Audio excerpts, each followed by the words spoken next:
ರಾಜ್ಯದಲ್ಲಿ June 30ರಿಂದ SIR ಆರಂಭ. ಚುನಾವಣಾ ಆಯೋಗಕ್ಕೆ ಕರ್ನಾಟಕ ಸರ್ಕಾರ ಸೆಡ್ಡು. ರಾಜ್ಯದಲ್ಲಿ ಜೂನ್ 30ರಿಂದ ಎಸ್ಐಆರ್ ಆರಂಭ.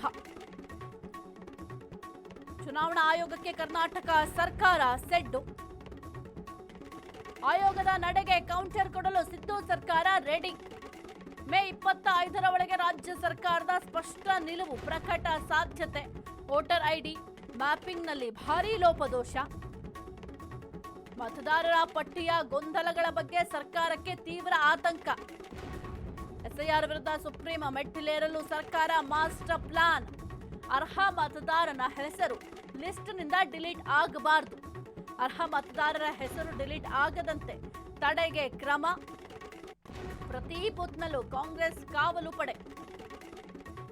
ಮತದಾರರ ಪಟ್ಟಿ ಪರಿಶೀಲನೆಗೆ ಕಾರ್ಯಕರ್ತರು ಅಲರ್ಟ್.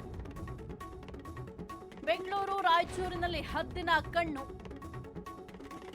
ಬೆಂಗಳೂರು ರಾಯಚೂರಿನಲ್ಲಿ ಸರ್ಕಾರ ತೀವ್ರ ನಿಗಾ.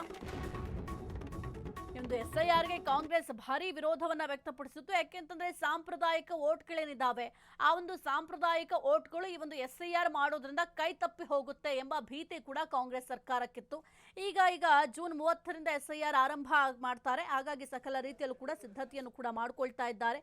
ಇನ್ನು ಚುನಾವಣಾ ಆಯೋಗಕ್ಕೆ ಕರ್ನಾಟಕ ಸರ್ಕಾರ ಸೆಡ್ ಹೊಡೆಯಲು ಕೂಡ ಸಿದ್ಧತೆಯನ್ನ ಮಾಡ್ಕೊಳ್ತಾ ಇದೆ. ಅಂದ್ರೆ ಸುಪ್ರೀಂ ಕೋರ್ಟ್ ಮೆಟ್ಟಿಲೇರಲು ಪ್ಲಾನ್ ಕೂಡ ಮಾಡ್ತಾ ಇದ್ದಾರೆ. ಮೇ 25ರ ಒಳಗೆ ರಾಜ್ಯ ಸರ್ಕಾರದ ಸ್ಪಷ್ಟ ನಿಲುವು ಪ್ರಕಟ ಆಗುವ ಸಾಧ್ಯತೆಗಳು ಕೂಡ ಇದ್ದಾವೆ. ಇನ್ನು ವೋಟರ್ ಐಡಿ ಮ್ಯಾಪಿಂಗ್ನಲ್ಲಿ ಭಾರೀ ಲೋಪದೋಷ ಎಂಬ ಆರೋಪ ಕೂಡ ಸದ್ಯ ಕೇಳ ಬರ್ತಾ ಇದೆ. ಇನ್ನು ಮತದಾರರ ಪಟ್ಟಿಯ ಗೊಂದಲಗಳ ಬಗ್ಗೆ ಸರ್ಕಾರಕ್ಕೆ ತೀವ್ರ ಆತಂಕ ಕೂಡ ಇದೆ. ಬಹಳ ಮುಖ್ಯವಾಗಿ ಈ ಒಂದು ಸಾಂಪ್ರದಾಯಿಕ ವೋಟ್ಗಳೇನಿದ್ದಾವೆ ಕಾಂಗ್ರೆಸ್ಗೆ ಮೊದಲಿನಿಂದಲೂ ಕೂಡ ಒಂದು ಭದ್ರವಾಗಿರುವಂತಹ ವೋಟ್ಗಳು, ಮತ ಬ್ಯಾಂಕ್ಗಳು, ಆ ಒಂದು ಸಾಂಪ್ರದಾಯಿಕ ವೋಟ್ಗಳು ಕೈ ತಪ್ಪಿ ಹೋಗುತ್ತೆ ಎಂಬ ಭೀತಿ ಕೂಡ ಇದೆ. ಹಾಗಾಗಿ ಎಸ್ಐಆರ್ ವಿರುದ್ಧ ಸುಪ್ರೀಂ ಮೆಟ್ಟಿಲೇರಲು ಸರ್ಕಾರ ಮಾಸ್ಟರ್ ಪ್ಲಾನ್ ಕೂಡ ಮಾಡ್ಕೊಳ್ತಾ ಇದೆ.